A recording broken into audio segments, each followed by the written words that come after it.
Social media questions. Vladimir Danishevsky via Facebook wants to know if you support your United States military invasion into Syria.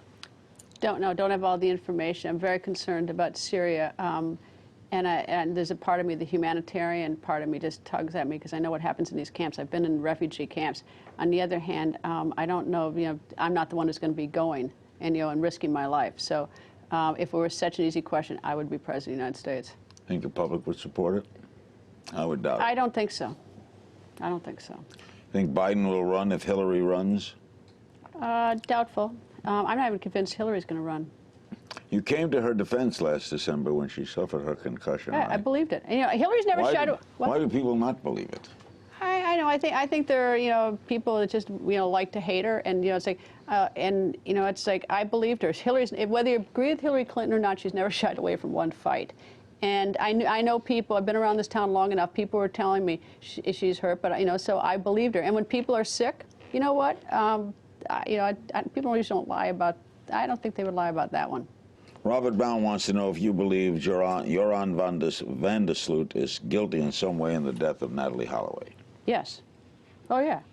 Oh yeah. I mean, I've traveled the world chasing him down. In fact, what's interesting is that I still communicate with him by email. He will sometimes call me. He's at a cell phone in the Peru prison, and I'd say every time I say, anytime you want to tell me what's happened, I'm game. How did you make contact with him? Well, I started, back in 2005 when he was first arrested.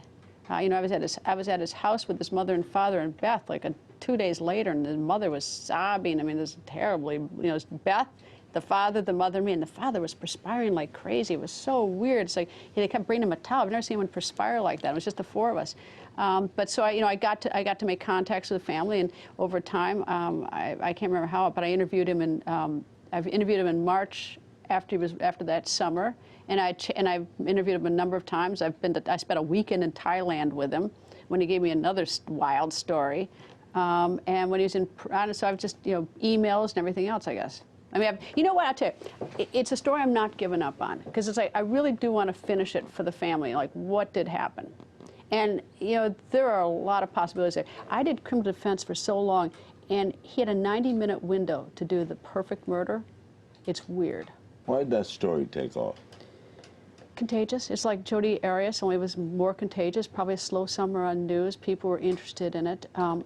Parents send their kids off on these summer trips, and so that you're on these school trips, and you expect your kid's going to come home, and it's just the shock value. What if someone said, if we're a black girl?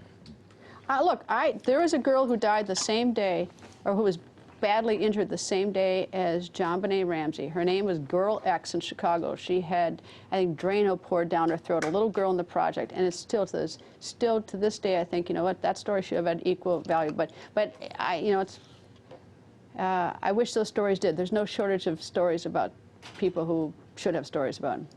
Ben Chase asks, this is kind of long here, how does the legal framework allow an established group to take people's personal information for the safety and well-being of society, but on the flip side, when individual whistleblowers share information that directly benefits society, they're severely punished?